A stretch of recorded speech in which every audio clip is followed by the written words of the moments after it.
The story takes place in Gotham City in 1981. At a business named Haha's, Arthur Fleck, portrayed by Joaquin Phoenix, performs as a hired clown. Although he suffers from severe depression, he finds some measure of optimism when he performs for other people and tries to make them laugh. He is tasked with dancing and circling with a sign while promoting a store. When a gang of punk teenagers steal the sign on one of these occasions, Arthur is forced to pursue them into an alley. They bash the sign against his face and viciously kick him while he is down. Gotham is now dealing with issues including poverty, unemployment, and crime. For both his medication and his ongoing mental health difficulties, Arthur sees a social worker. A young child observes Arthur as they travel home on the bus. The youngster finds it amusing when he makes funny faces, but his mother orders Arthur to leave the boy alone. Arthur breaks out in uncontrollable laughter. He hands the mother a card explaining that he has a mental illness that causes him to laugh in the manner that he does. Arthur meets and falls in love with Sophie Dumond, a single mother who lives next door. He appears awkward and strange around her, despite his attempts to make a good impression. At one point, he spends his entire day pursuing her. She visits his apartment later and confronts him about stalking her. He acknowledges that he was, but she doesn't appear to be offended. Despite her reservations, his charm and sense of humor manage to win her over. Arthur watches comedians perform to learn more about the art, but he feels more uncomfortable and out of place because his exaggerated laughing is not sincere. To perform, Arthur goes to the comedy club. In an effort to cope, he unwittingly laughs so hard that he can hardly speak as his anxiety swallows him. He then starts his routine, which isn't all that humorous. The only audience member who appears to be giggling at Arthur's jokes is Sophie. Later, as a clown, Arthur visits a children's hospital to amuse the kids there. His gun, which he had with him, drops to the ground. Afterwards, Arthur's employer berates him for doing this. As Arthur begs for a second opportunity, his supervisor rejects him and immediately fires him. Arthur observes 3 inebriated young Wall Street types working for Wayne Enterprises harassing a woman on the subway train on the way home. Unintentionally cracking up, Arthur catches the attention of the men, while the woman, acting wisely, runs away. Before they begin to beat Arthur, the men taunt him and is laughing as they approach him. In self-defense, Arthur fights back, but they team up and viciously beat him down. After shooting 2 of them in self-defense, Arthur decides that enough is enough and follows the final man out of the train before killing him on the stairs. Arthur retreats into a neighboring public men's room in horror over what he's just done. He discovers a force building within him after a little period of furious reflection, and he starts to dance by himself. He now starts to accept the image of himself in the soiled mirror as a beaten, smeared, and yet powerful clown.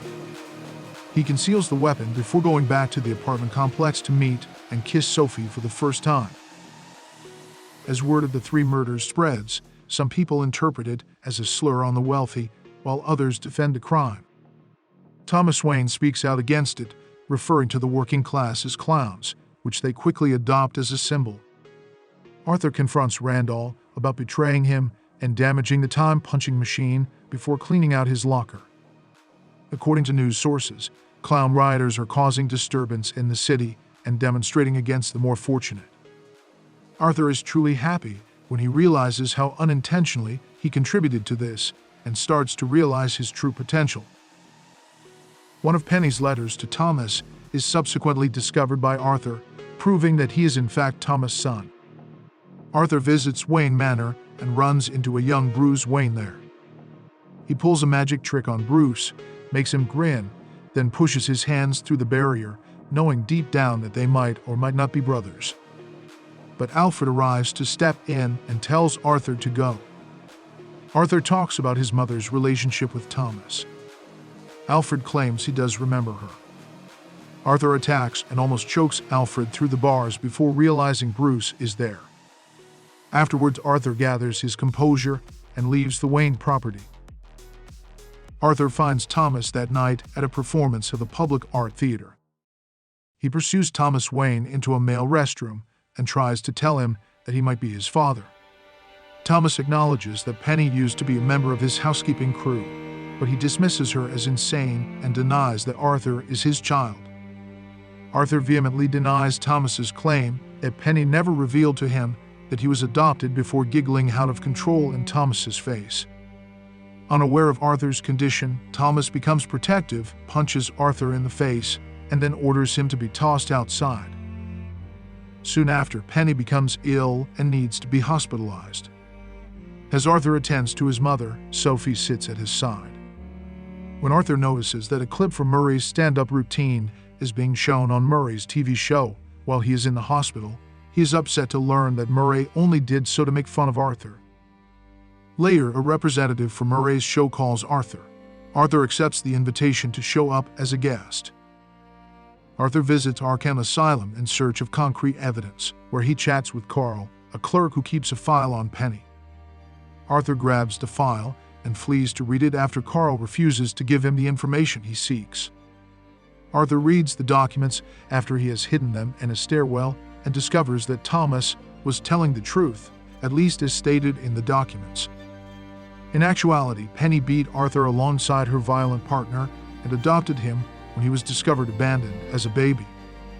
The most likely cause of Arthur's laughing disorder is a head injury, which is mentioned in one section of the file. When Arthur returns to the hospital, he informs Penny that he had previously believed his life to be tragic, but now he realizes it is actually a comedy. He then suffocates Penny to death. Arthur enters Sophie's flat while on his way back to his house. When she recognizes him, she begs him to go out of fear for her daughter. When Arthur inquires about whether she has ever experienced a really awful day, she responds that she doesn't even know him. This reveals that every other time Sophie appeared, it was all in Arthur's imagination. Arthur storms out of Sophie's flat after apologizing for his intrusion. Arthur paints his face white as he gets ready to appear on Murray's show. He receives visits from Randall and Gary, a dwarf who is also a former co-worker, in his apartment. As they learn about Penny's passing, they express their sympathies, but Randall soon starts talking about Burke and Garrity visiting their homes to interview them about the subway killings. As Arthur finally understands that Randall is merely looking for a way to use him to save his own ass, Randall is violently stabbed twice in the face before being knocked into a wall. Gary, who is in fear, criticizes Arthur's actions and begs to be released. Arthur accepts, then plays a practical joke on him by frightening him. After giving Gary a forehead kiss, Arthur releases him. Then he dances down the stairs, living fully in his madness and carefree existence. As Burke and Garrity see Arthur dancing in the street, they approach and try to take him into custody. When Arthur flees, they pursue him inside the subway, where dozens of other people from Gotham have dressed as clowns in response to the murders. Arthur takes a clown mask from a protester to cover his face, which unintentionally sparks a fight inside the train. Burke accidentally kills a clown who comes in the middle of the investigators' pursuit of Arthur. The investigators are pulled out of the subway by the clowns, who then begin beating them mercilessly. Arthur is able to flee by slicing through the encircling police forces. Arthur meets Murray and his agent Jean at the television station. Arthur requests Murray to refer to him as Joker before continuing, because Murray did so when playing his tape. Murray asks Arthur if his clown makeup has political motivations behind it. As a result, Arthur's thoughts and goals are altered, and he dances into the spotlight. He uncomfortably tells Murray a joke that only he finds amusing due to its dark humor. Arthur continues by confessing to the subway killings after being challenged about it. Murray and the audience begin to understand Arthur's seriousness. According to Arthur, the audience only feels sympathy for the victims because Thomas Wayne spoke for them. Otherwise, he claims, he would just be ignored and passed by. Murray and the audience become angrier with him. In response to his question, what do you get when you cross a mentally sick loner with a society that abandons him and treats him like trash? Arthur then blows Murray's brains out in front of everyone while yelling, "You get what you freaking deserve." The audience flees in fear, and the murders news is broadcast right away. Next, Arthur actually laughs for the first time in his life. After learning what Arthur done, enraged residents in clown costumes have taken over Gotham. When the Wayne family leaves the theater, they are met by the mayhem on the streets. When Thomas leads his wife Martha and Bruce into an alley, a clown follows them and uses the punchline Arthur used on the Murray Franklin show to warn Thomas he is getting what he deserves. He then kills Thomas and Martha in front of Bruce with a gun. Arthur has been detained by the cops and is being taken away in the meantime. As he observes the chaos and destruction he has sparked, Arthur grins joyously and glances out the window. The clowns in the ambulance suddenly crash into the automobile, killing the officers and releasing the injured and unresponsive Arthur. When Arthur wakes up, he is surrounded by a throng of jubilant mobsters wearing clown masks. The rioters then applaud Arthur as he stands on a car and accepts their adulation after finally receiving the attention he had been seeking for so long. He dances to their applause before pausing when he notices that his nose is heavily bleeding. He then grins and spreads the blood across his upper lip before standing before them. Afterwards, Arthur is imprisoned in Arkham Asylum. After sharing this tale, he laughs and imagines a young Bruce standing over his parents in an alley. Arthur chuckles once more as he realizes that he has, in a sense, transformed Bruce into himself. He claims he wants to share a joke to the new social worker, but she wouldn't get it. After leaving a trail of bloody footsteps behind, Arthur exits the area a short while later before being pursued by staff members. This was Showtime Plus. Thanks for watching. If you enjoyed the video, don't forget to like, subscribe, and turn on notifications. Until next time.